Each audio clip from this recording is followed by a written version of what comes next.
창세기 49장 1절에서 15절까지 말씀을 함께 교독합니다. 야곱이 그 아들들을 불러 이르되 너희는 모이라. 너희가 후일에 당할 일을 내가 너희에게 이르리라.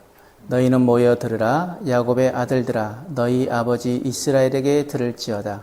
르우벤아 너는 내 장자요 내 능력이요 내 기력의 시작이라. 위풍이 월등하고 권능이 탁월하다마는 물의 끓음 같은즉 너는 탁월하지 못하리니 내가 아버지의 침상에 올라 더럽혔음이로다. 그가 내 침상에 올랐었도다. 시몬과 레이는 형제요 그들의 칼은 폭력의 도구로다. 내 호나 그들의 모의에 상관하지 말지어다. 내 영광과 그들의 집회에 참여하지 말지어다. 그들이 그들의 분노대로 사람을 죽이고 그들의 혈기대로 소의 발목 힘줄을 끊었음이로다.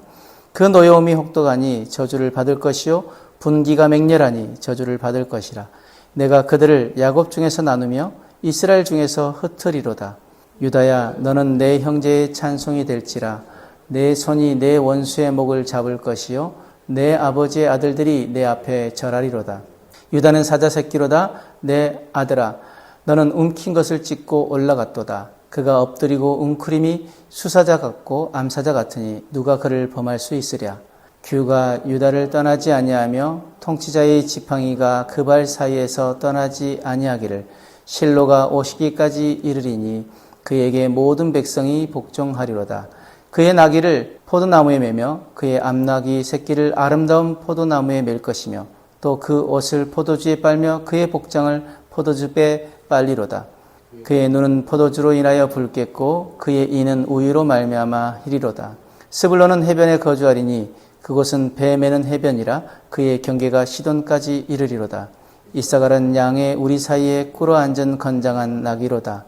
그는 쉴 곳을 보고 좋게 여기며 토지를 보고 아름답게 여기고 어깨를 내려 짐을 메고 앞제 아래에서 섬기리로다.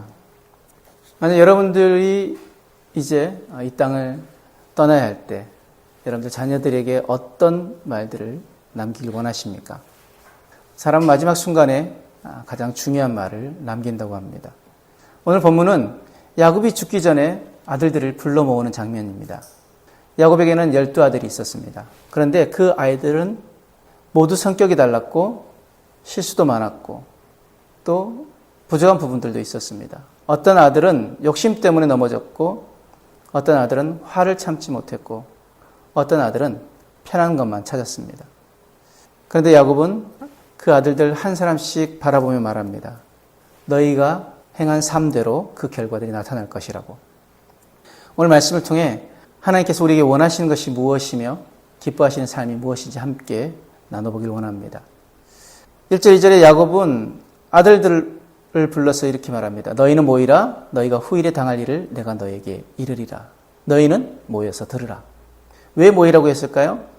하나님께서 야곱을 통해 자녀들에게 주시는 말씀을 함께 듣게 하기 위해서입니다. 12아들들 모두 달랐습니다. 성격도 다르고 생각도 달랐습니다. 하지만 아버지를 통하여 주시는 하나님 말씀 앞에 함께 모였습니다. 교회도 마찬가지입니다. 교회에는 다양한 사람들이 있습니다. 성격도 다르고요. 나이도 다르고 살아온 환경도 다릅니다. 그런데 하나님은 우리를 하나로 묶으십니다. 무엇으로 하나가 되게 하십니까? 바로 하나님의 말씀입니다. 사람의 생각으로 모이면 쉽게 다툽니다. 감정으로만 모이면 쉽게 상처받습니다. 하지만 말씀이 중심이 되면 우리는 서로를 이해하고 사랑할 수 있습니다. 그래서 믿음 생활 가운데 가장 중요한 것이 하나님의 말씀을 듣는 것이고 그 말씀대로 행하는 것입니다. 야곱의 첫째 아들 르우벤은 원래 가장 좋은 자리를 받을 사람이었습니다. 하지만 그는 자신의 욕심을 이기지 못했습니다. 결국 가장 좋은 축복을 잃어버립니다. 또 이사갈이라는 아들은 편한 삶만 원했습니다. 힘든 것은 피하고 쉬운 길만 찾았습니다. 그래서 야곱이 그 진취적이지 못한 그 성격을 책망하는 것이죠. 결국 그는 자유롭게 살지 못하게 됩니다. 반면 하나님은 유다를 크게 축복하십니다. 왜일까요? 유다는 형제를 사랑하는 마음이 있었기 때문입니다. 동생을 살리기 위해서 자신이 책임지겠다고 말했던 사람입니다. 하나님은 이런 사람을 기뻐하십니다. 우리는 종종 이렇게 생각합니다.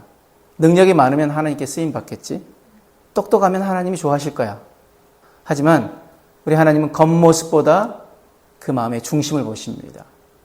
그래서 하나님이 다윗을 사랑하셨던 이유는 다른 형제들의 외형적인 모습들 정말 탁월했죠.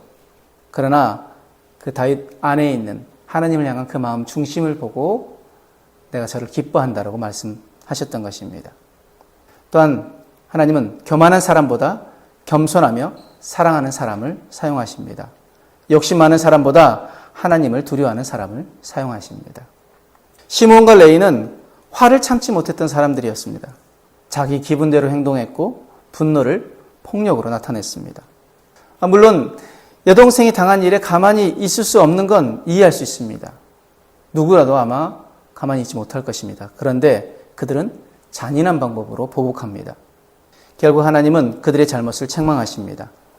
우리도 살아갈 때 화가 날 때가 있습니다. 살아가면서 화날 때 많죠.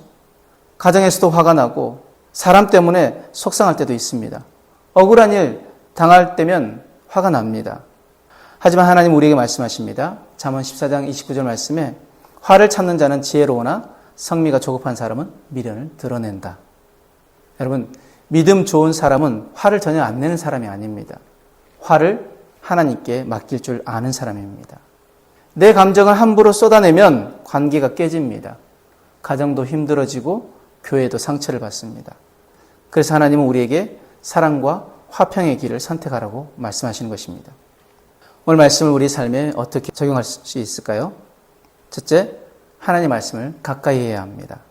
믿음은 말씀을 들을 때 자란다는 것을 우리는 기억해야 합니다. 두 번째, 욕심을 조심해야 합니다. 내 욕심대로 살면 결국 무너지게 됩니다. 우리는 하나님보다 세상 것을 더 사랑하지 않도록 조심해야 합니다.